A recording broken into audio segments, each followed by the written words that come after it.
Hi అండి, నేను మీ భాగ్యలక్ష్మి. ఈరోజు నేను పచ్చిమిరపకాయలు శనగపిండితో స్టఫ్డ్ మిరపకాయలు చూపిస్తాను. శనగపిండిలో కొంచెం ఉప్పు వేసుకోవాలి, మనకు తగినంత.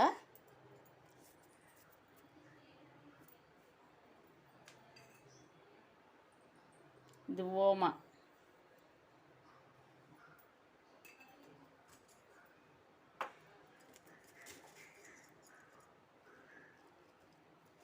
జీలకర్ర,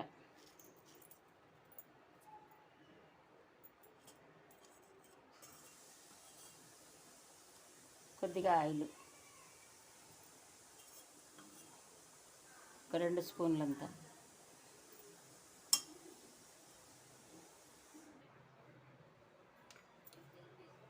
పిండి కొద్దిగా వాటర్ వేసి కలుపుకోవాలి ఇట్లా.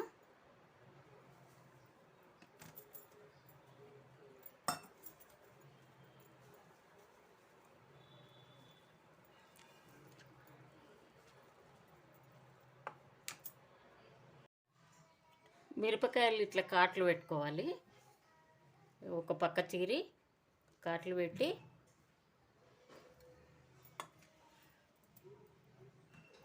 శనగపిండి ఉంది కదా, ఇది కొంచెం తీసుకొని ఇట్లా పెట్టేయాలి.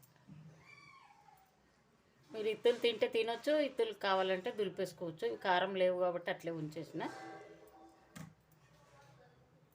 కాయలలో నిండా పెట్టేసుకోవాలి.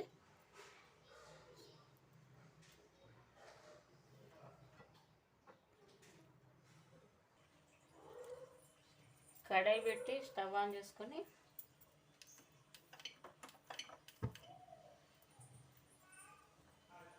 కొద్దిగా ఆయిల్ వేసుకోవాలి.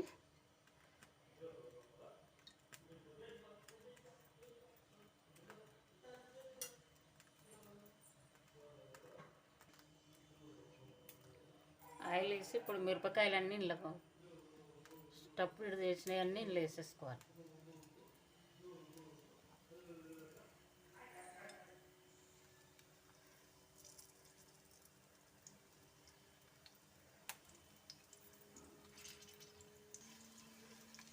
ఇట్లా వేసేసి సన్న మంట పెట్టి ఇట్లా మూత పెట్టాలి.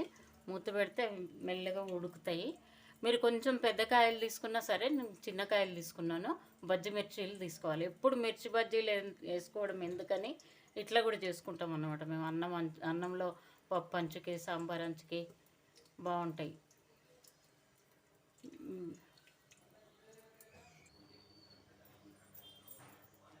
ఉడికిందా చూద్దాం.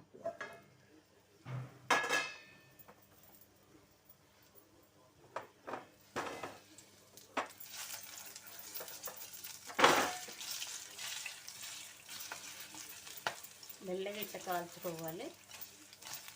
కొంచెం ఎక్కువ వేగింది.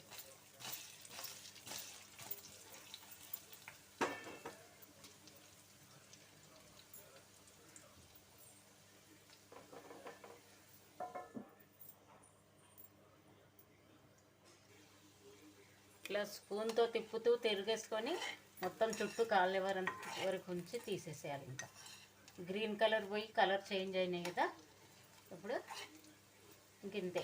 ఇవి తీసేసేయాలి. చూడండి, మీరు కూడా చేసుకోండి. మీకు ఎట్లా వచ్చినాయో చెప్పండి, నాకు కూడా కామెంట్లో తెలియజేయండి.